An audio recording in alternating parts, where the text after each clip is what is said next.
अस्सलामुअलैकुम, वेलकम है आप सभी का इस नए वीडियो में। जैसा आप सभी को पता है कि एडमिशन प्रोसेस जो है वो स्टार्ट होने वाली है, कुछ में स्टार्ट हो गई है और कुछ में 15 जून से स्टार्ट होने वाली है। इस बीच आपको पता होगा दो टाइप्स के कोर्सेज यहाँ पे हैं, एक इंटीग्रेटेड 3+2, उसके बाद एक है ऑनर्स 3+1।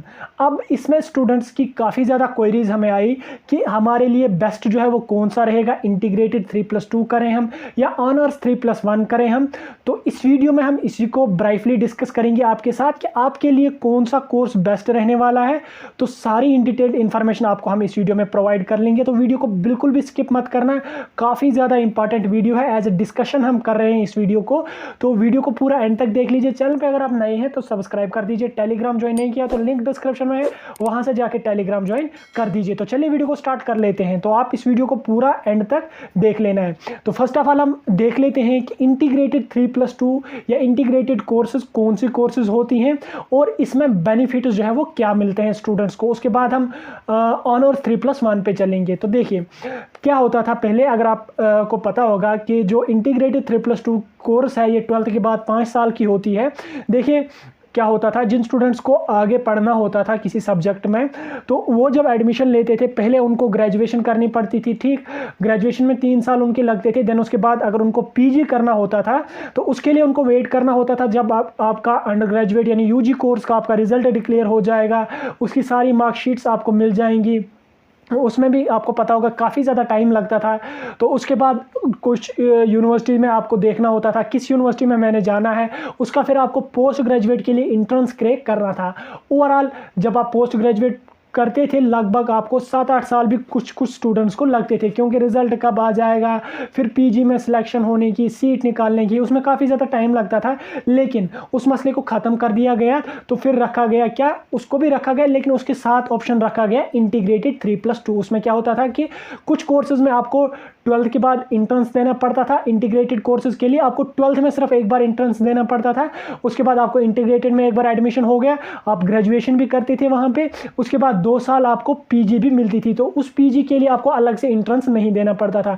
ओवरऑल आपको एक ही इंट्रेंस देना पड़ता था और 5 साल आप कंटिन्यूसली स्टडी करते थे। जो भी सब्जेक्ट आपको रखना होता था किसी स्पेसिफिक सब्जेक्ट में ही यूजुअली होता था, तो आप 5 साल के बाद आपकी अंडर ग्रेजुएट कोर्स भी होती थी और पोस्ट ग्रेजुएट कोर्स भी होती थी। तो इंटीग्रेटेड 5 साल की होती थी, तो फिर आपको डायरेक्टली जो है पीएचडी में एडमिशन मिलता था या मिल सकता था। उसके बाद पीएचडी के लिए आपको अलग से एंट्रेंस कुछ भी हो वो अलग होता है, लेकिन ओवरऑल यूजी और पीजी को मिलाया जाता था और डायरेक्टली फिर आप दोनों को करते थे। आपका टाइम भी बच जाता था और यूनिवर्सिटी का भी टाइम भी बच जाता था। ज़्यादा टाइम स्टूडेंट्स का ही बचता था, क्योंकि 5 साल में आपको दोनों कोर्सेज हो जाते थे, अलग अलग आप करते थे, तो 7-8 साल भी लग जाते थे। फिर एंट्रेंस में सीट निकली ना निकली, 12th में अगर निकली आपको अंडर ग्रेजुएट के लिए सीट, देन पीजी के लिए आपको सीट मिलने के चांसेस कम रहते थे, लेकिन टाइम लगता था।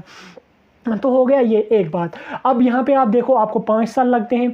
तो न्यू एजुकेशन पॉलिसी जो 2020 की आई, उसमें फिर स्टूडेंट्स का टाइम रिड्यूस कर दिया गया कि कहा गया कि स्टूडेंट्स को और ज़्यादा जो है हेल्प मिलनी चाहिए और ज़्यादा उनको जो है फील्ड मिलना चाहिए। तो उन्होंने क्या कहा कि हम हर स्पेसिफिक सब्जेक्ट में स्टूडेंट को एडमिशन मिल सकता है, यानी कि हर सब्जेक्ट में आप ऑनर्स कर सकते हैं या अंडर ग्रेजुएट जो कोर्स आपको करना है आप अपनी मर्जी से, जितनी सब्जेक्ट्स आपने चूज़ करनी है, मेजर माइनर आप अपनी मर्जी से चूज़ कर सकते हैं। उन्हीं सब्जेक्ट्स में आप जो है ग्रेजुएशन अपनी कर सकते हैं। ये नहीं है कि आपने 12th साइंस से किया है तो आप आर्ट्स में नहीं जा सकते थे, आर्ट्स से किया तो कॉमर्स में नहीं जा सकते थे। इसको खत्म कर दिया गया है।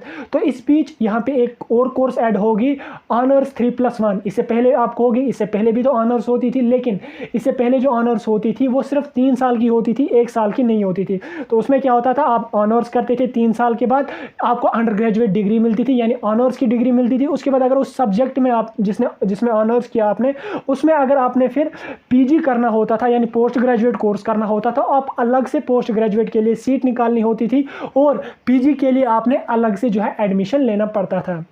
तो ओवरऑल वहाँ पे भी आपको टाइम ज़ाया होता था, तो उसको ख़त्म कर दिया गया। यहाँ पे स्टूडेंट्स को क्या कहा गया कि आप 3 साल की ऑनर्स यानी अंडर ग्रेजुएट कोर्स कर लो किसी सब्जेक्ट में, जो आपको मर्जी है, जो सब्जेक्ट आप चूज़ करना चाहो वो कर लो। हाँ, अगर आपकी 3 साल में SGPA जो है 7.5 या 7.5 के प्लस आती थी तो आपको डायरेक्टली 1 साल रिसर्च का मिलेगा। तो रिसर्च का जब आपको मिलेगा तो आपको आपको अंडर ग्रेजुएट कोर्स की सर्टिफिकेट भी मिलेगी और आपको उसके साथ साथ 1 ईयर रिसर्च रिसर्च की सर्टिफिकेट भी मिलेगी। अब आप कहोगे कि रिसर्च जो हमें मिली उससे हमारा फ़ायदा क्या है। देखिए उससे क्या होगा, जो ही आपके यहाँ पे 4 साल हो गए, आपको 3 साल में SGPA 7.5 के प्लस है, 1 साल आपने किसी सब्जेक्ट में रिसर्च में दिया, तो वहाँ से आप डायरेक्टली जो है आपको फिर PG करने की कोई भी ज़रूरत नहीं है। आपको PG साइड में रख लेना है। ऑनर्स 3+1 जो ही आपने किया, या ग्रेजुएशन 3+1 जो आपने किया, ऑनर्स ही अभी इसको कहते हैं, ग्रेजुएशन तो नहीं कहते अब इसको, तो ऑनर्स 3+1 जो ही आपने किया, अब डायरेक्टली फिर PhD में जंप करके एडमिशन मार सकते हो। यानी PhD में आप डायरेक्टली एडमिशन जो है वो ले सकते हो, आपको PG दोबारा से करने की ज़रूरत नहीं है। तो यहाँ पे आप देखो, ऑनर्स अगर आप करते हैं 3+1 तो आपको 1 साल बच जाता है, तो 5 साल की आपको करने की ज़रूरत नहीं है। लेकिन अगर यहाँ पे इंटीग्रेटेड आप करते हो, यहाँ पे आपको बराबर 5 साल देने पड़ते हैं, तब जाके आपको UG और PG भी मिलेगी। उसके बाद आप PhD में जा सकते हो। ऑनर्स में आपको पोस्ट ग्रेजुएट कोर्स तो नहीं मिलेगा, पोस्ट ग्रेजुएट की सर्टिफिकेट तो नहीं मिलेगी, लेकिन हाँ जो रिसर्च की सर्टिफिकेट आपको मिलेगी वो आपको पोस्ट ग्रेजुएट के काम आ जाएगी। यानी कि जो रिसर्च की सर्टिफिकेट है आपको, वो आपको PhD में एडमिशन लेने के काम आ जाएगा।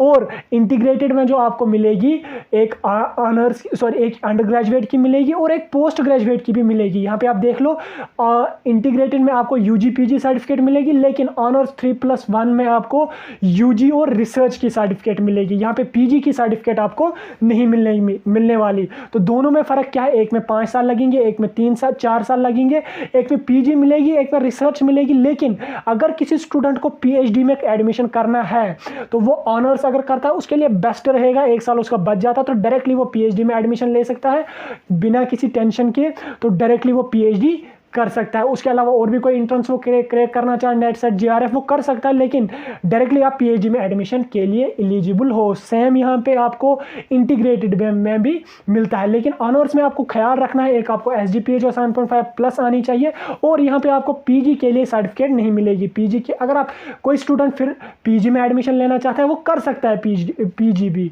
लेकिन मैं PhD की बात कर रहा हूँ। UG से आप डायरेक्टली UG से आप डायरेक्टली PhD में जा रहे हो, PG करने की ज़रूरत यहाँ पे आपको नहीं पड़ती। तो ओवरऑल आपका जो है यहाँ पे टाइम बच जाता है।